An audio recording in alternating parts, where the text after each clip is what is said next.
Hi friends, welcome back to our YouTube channel. Today we have to discuss about one of the most important program in C language is C program to count the number of digits in a given number. This program can be asked in several competitive examinations. So please understand carefully. Suppose I am taking the given number as 1234. How many number of digits in the given number? So 1 is one digit, 2 is another digit, 3 is another digit and 4 is another digit. So total 4 digits are there in the given number 1234. How to get these 4 digits from the given number 1234? What is the logic we have to follow? First, I am taking variable n. In that variable, we are storing the 1234. Next one, variable r I am taking. In that variable r, we are storing the remainder value. Next one, count variable. So count variable is used to count the number of digits in a given number. Initially 0 is stored in the count variable. Next, m is temporary variable. So these are the variables we have to use. Next one, n is equal to m. So m is equal to n. So that means n value is 1234, that is stored in variable m, because n value is continuously changing, so that initially n value can be assigned to the variable m. Next one, while n not equal to 0,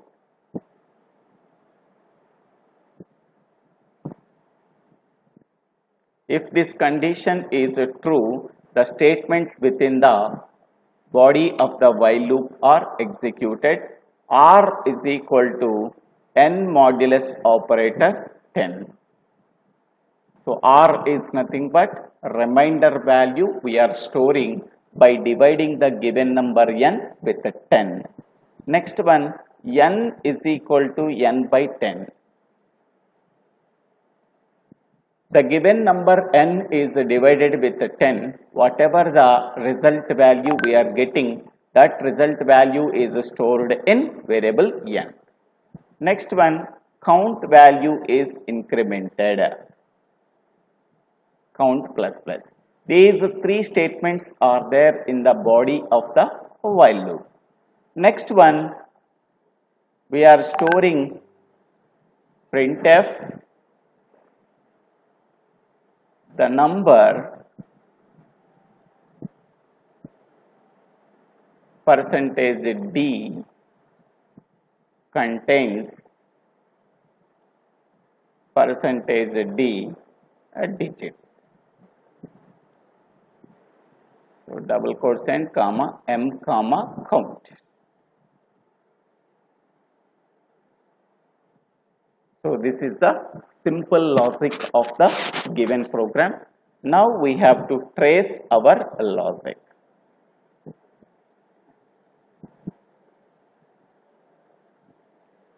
Now here n value can be assigned to the variable m. Therefore m value is equal to 1234.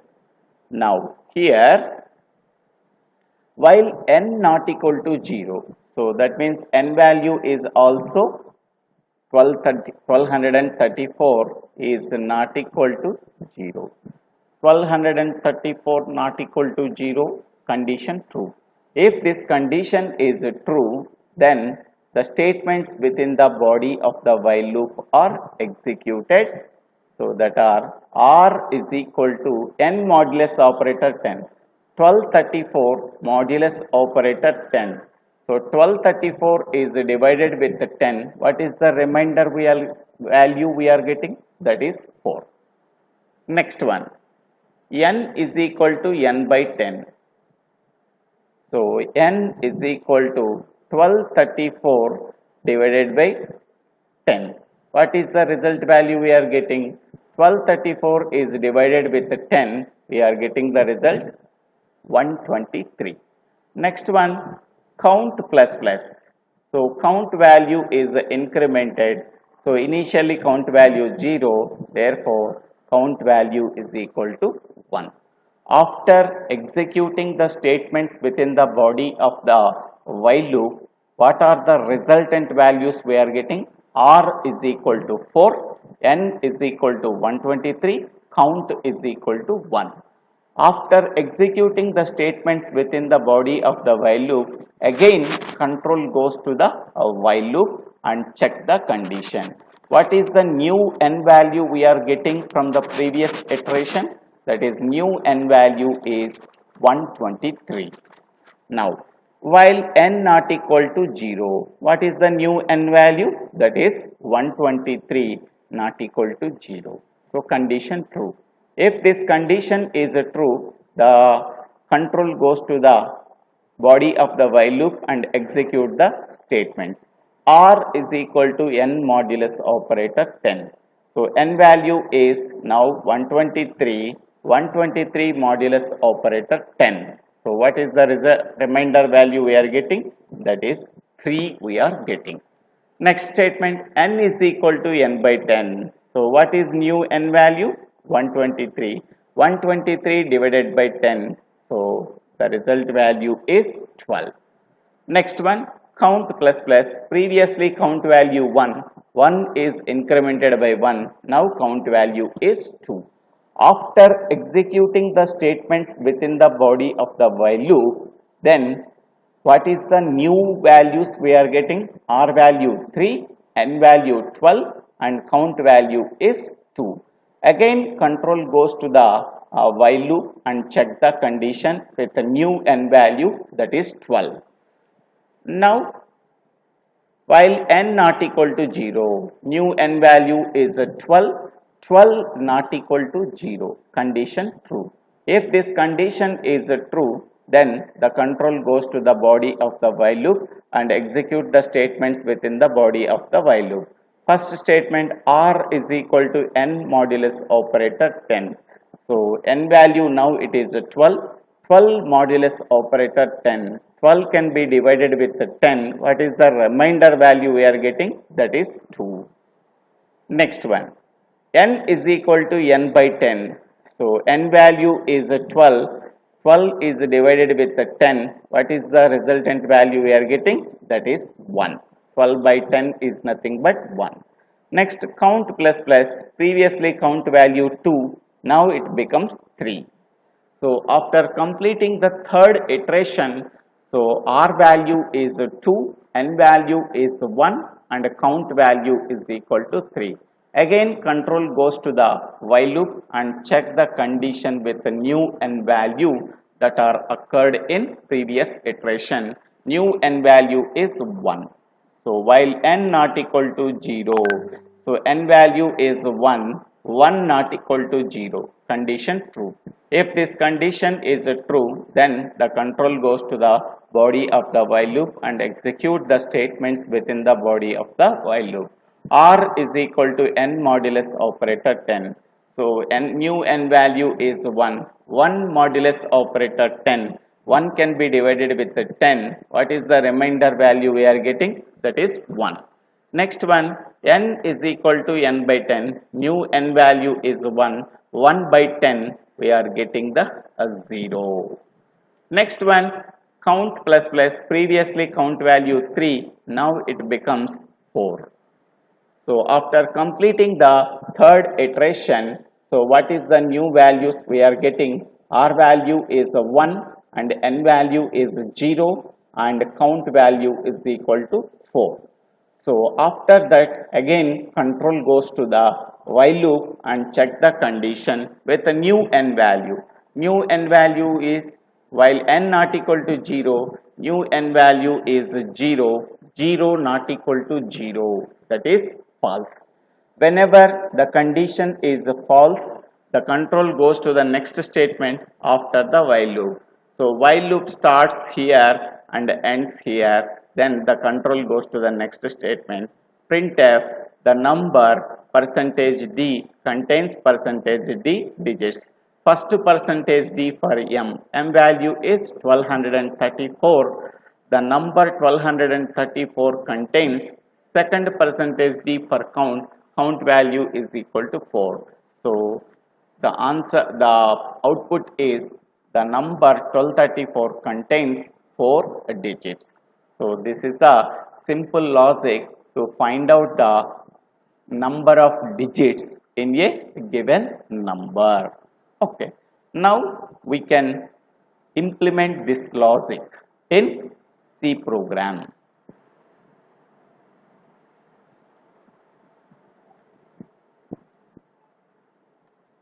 Now we have to write the program.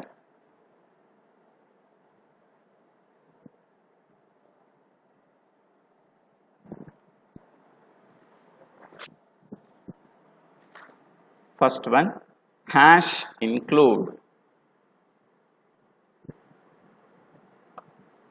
stdio.h standard input output header file. Next header file is hash include conio.h console input output header file. Next one, void main. Main function does not return anything, so that we have to write void before the main function. Void is an empty data type. Every C program execution starts with the main function. Now I am declaring the variables int n, comma, count is equal to 0, comma, r, comma, m. These variables can be declared as integer variables. Next one, clr_ser. This is a clear screen function. This function is available in the console input output header file, so that we have to include that header file to our program. Next, printf, enter the given number.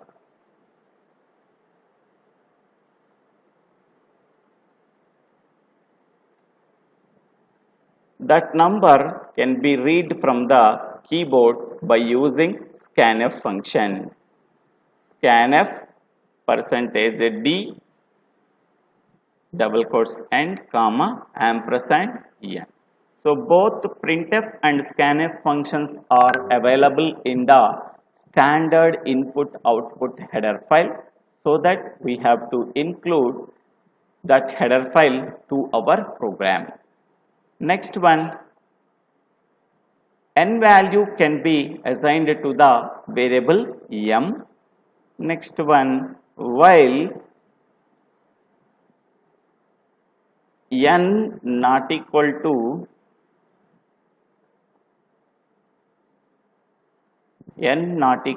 0. This is the condition. If this condition is true, the control goes to the body of the while loop and execute the statements. R is equal to n modulus operator 10. Next one, n is equal to n divided by 10. Next one, count plus plus. These three statements are there in the body of the while loop. These three statements are executed whenever the condition at the while loop is true. If this condition is false at the while loop, the control goes to the next statement after the while loop. So printf, the number %d contains percentage D digits. So the first percentage D is for M, the second percentage D is used for count. Next one, get CH. Next one, main close. Get CH function is also available in the header file called hash include conio.h, so that we have to include this header file to our program. First save this program. Now we have to compile this program by using Alt plus F9 command. So errors are 0. If any warnings are there, please ignore that warning. Errors are zeros. Next one. Now we have to run this program by using a command called control plus F9.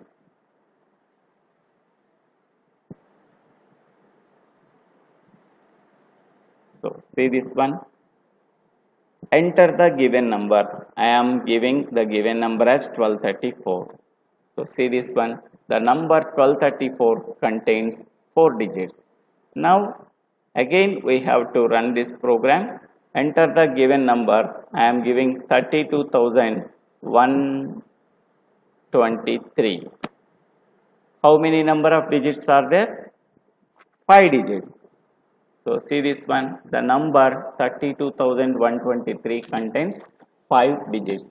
So whatever the number that we are read from the keyboard, that number can contain the integer range minus 32,768 to plus 32,767. Okay, so this is the integer range.